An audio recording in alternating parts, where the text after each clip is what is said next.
اب آپ ام المؤمنین سیدہ عائشہ صدیقہ رضی اللہ عنہا کے حالات و واقعات سنیں۔ آپ رضی اللہ عنہا کا نام عائشہ جبکہ لقب صدیقہ تھا۔ کنیت ام عبداللہ تھی۔ آپ کے والد کا نام عبداللہ بن ابی قحافہ تھا، لیکن ان کو ابو بکر کے نام سے پکارا جاتا تھا۔ آپ کی والدہ کا نام ام رومان بنت عامر تھا۔ آپ باپ کی طرف سے قریشی اور ماں کی طرف سے کنانیہ تھیں۔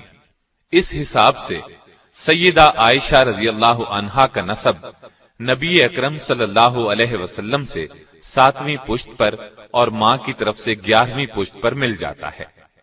آپ کے ہاں کوئی اولاد نہیں ہوئی۔ رسول اللہ صلی اللہ علیہ وسلم نے فرمایا تھا، تم اپنے بھانجے عبداللہ بن زبیر کے نام پر اپنی کنیت رکھ لو۔ جب عبداللہ بن زبیر پیدا ہوئے تو سیدہ عائشہ رضی اللہ عنہا انہیں گود میں اٹھا کر آپ کی خدمت میں لائیں، تو اس وقت آپ نے فرمایا، یہ عبداللہ ہے اور تم ام عبداللہ۔ دراصل عرب میں کنیت شرافت کا نشان تھی، اس لیے ہر مرد اور عورت اپنی کنیت ضرور رکھتا تھا۔ آپ رضی اللہ عنہا کی والدہ ام رومان کا پہلا نکاح عبداللہ ازدی سے ہوا تھا۔ عبداللہ ازدی کی وفات کے بعد سیدنا ابو بکر کے نکاح میں آئے۔ ان کے ہاں ابو بکر صدیق رضی اللہ عنہ سے صرف 2 بچے پیدا ہوئے، سیدنا عبد الرحمن رضی اللہ عنہ اور سیدہ عائشہ رضی اللہ عنہا۔ سیدہ عائشہ نبوت کے 4تھے سال پیدا ہوئیں۔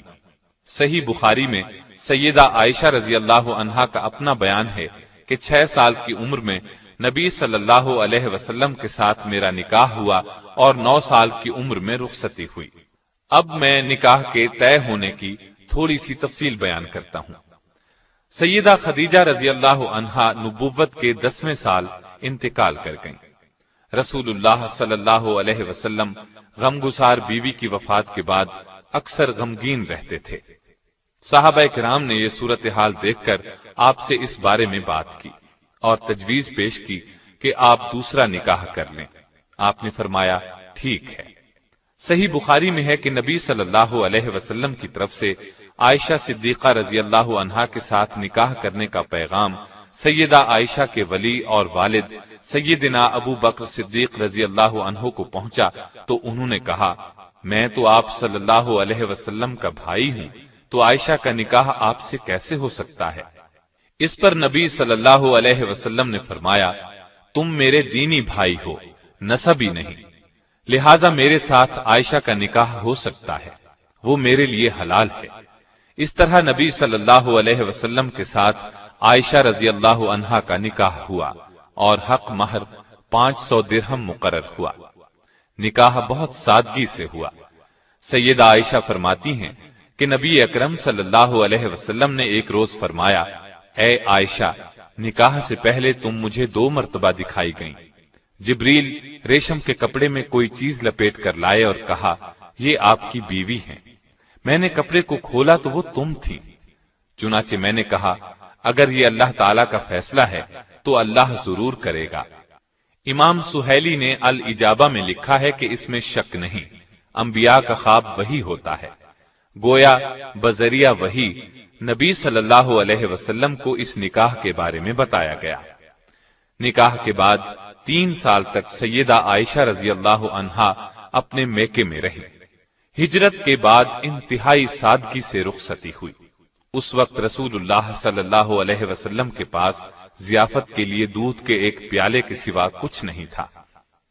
آپ نے دودھ کے پیالے میں سے خود نوش فرمایا، پھر سیدہ عائشہ کو دیا، انہوں نے بھی پیا۔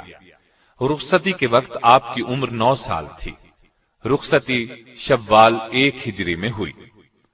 بعض اہل علم نے کہا کہ رخصتی 2 ہجری میں ہوئی۔ سیدہ عائشہ رضی اللہ عنہا کا حجرہ چھوٹا سا تھا، دیواریں مٹی کی تھیں، چھت کھجور کے پتوں اور ٹہنیوں کی تھی۔ ان کے اوپر کمبل ڈال دیا گیا تھا تاکہ بارش میں نہ ٹپکے۔ چھت کی بلندی اتنی تھی کہ آدمی ہاتھ سے چھو سکتا تھا۔ دروازے پر ایک پٹ کا کواڑ تھا جو ساری عمر کبھی بند نہ ہوا۔ پردے کے طور پر ایک کمبل دروازے پر پڑا رہتا۔ یہ تو حجرے کی کیفیت تھی۔ اس کے اندر کی کل کائنات ایک چارپائی، ایک چٹائی، ایک بستر اور ایک کھجور کی چھال بھرا تکیہ، کھجوریں رکھنے کے لیے ایک دو مٹکے، پانی رکھنے کا ایک برتن اور پانی پینے کے لیے ایک پیالے پر مشتمل تھی۔ گھر میں کھانا پکانے کی نوبت بہت کم آتی تھی۔ خود سیدہ عائشہ رضی اللہ عنہا فرماتی ہیں، کبھی بھی 3 روز متواتر ایسے نہیں گزرے کہ خاندان نبوت نے پیٹ بھر کر کھانا کھایا ہو۔ 3 چاند گزر جاتے، گھر میں آگ نہیں جلتی تھی، صرف چوہارے اور پانی پر گزارا تھا۔ فتح خیبر کے بعد آسانی ہوئی تو آپ نے ازواج مطہرات کے سالانہ اخراجات مقرر کر دیے، لیکن دوسروں کی امداد کرنے کی وجہ سے یہ سامان کبھی بھی کافی نہیں ہوتا تھا۔ اس تنگ دستی کے باوجود آپ صلی اللہ علیہ وسلم کی گھریلو زندگی نہایت خوشگوار تھی۔ آپ کی پوری زندگی میں سیدہ عائشہ اور دوسری ازواج مطہرات کی گزر بسر اسی صورت میں ہوتی رہی۔ نبی اکرم صلی اللہ علیہ وسلم نے انتقال فرمایا تو سارا عرب اسلام کے ماتحت ہو چکا تھا۔ تمام صوبوں سے دولت کے انبار مدینے آ رہے تھے، لیکن جس روز نبی اکرم صلی اللہ علیہ وسلم کا انتقال ہوا، اس روز سیدہ عائشہ کے گھر میں ایک دن کے گزارے کا سامان بھی نہیں تھا۔ سیدنا صدیق اکبر کے زمانے میں ازواج مطہرات کو خیبر کی پیداوار سے بدستور مقررہ غلہ ملتا رہا۔ سیدنا عمر نے اپنے دور میں ان کے نقد وظائف مقرر فرما دیے۔